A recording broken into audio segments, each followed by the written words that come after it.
Welcome back to the channel, everybody. I'm W9FFF, Ham Radio Dude, and this is the MFJ Deluxe Noise Canceling Signal Enhancer, also known as the MFJ Model 1026. As you can see, my noise level on 80 meters is pretty high, and this is due in part to living in a townhome environment, but also living right behind a shopping complex. Now, given the circumstances of my house, I went ahead and I shut off all the power in my house to try to eliminate the noise or find the noise source to eliminate it.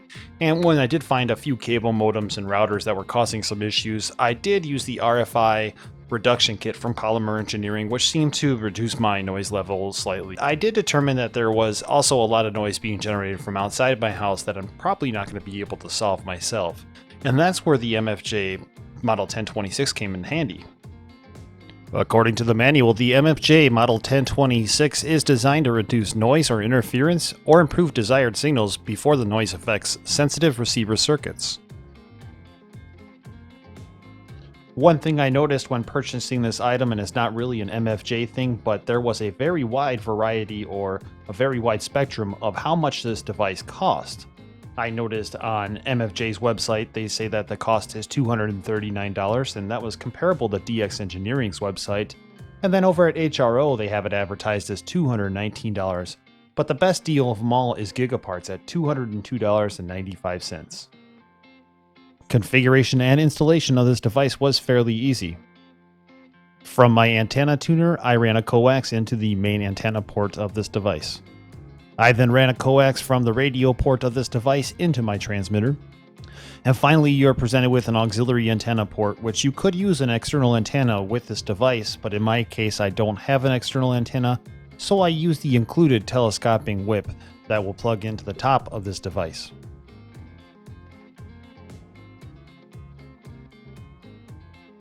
To access the internal portion of this device, there are 6 screws in total, 3 on each side. Unscrew them and remove the cover.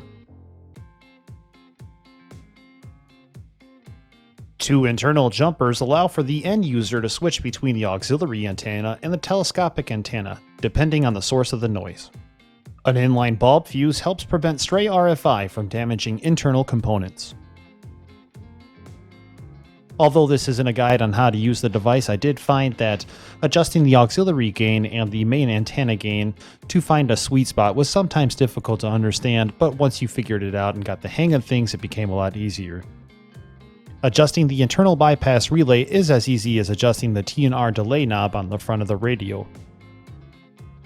Additionally, on the back of the radio there is a spot for an RCA jack, which, if your radio is capable of, you can plug in directly to your radio for your radio to control the T&R delay.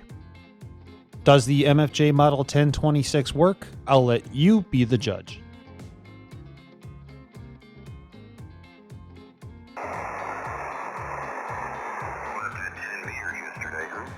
Oh my God, talk about a pipeline. Yeah, unbelievable. I wonder if 15 would have been open too. We tried 6, but it wasn't open. Yeah. Yeah, the MUF probably. That's probably why 10 was so good, is the MUF was just right above 10. I'm W9FFF, and if you like this video, please subscribe to Ham Radio Dude.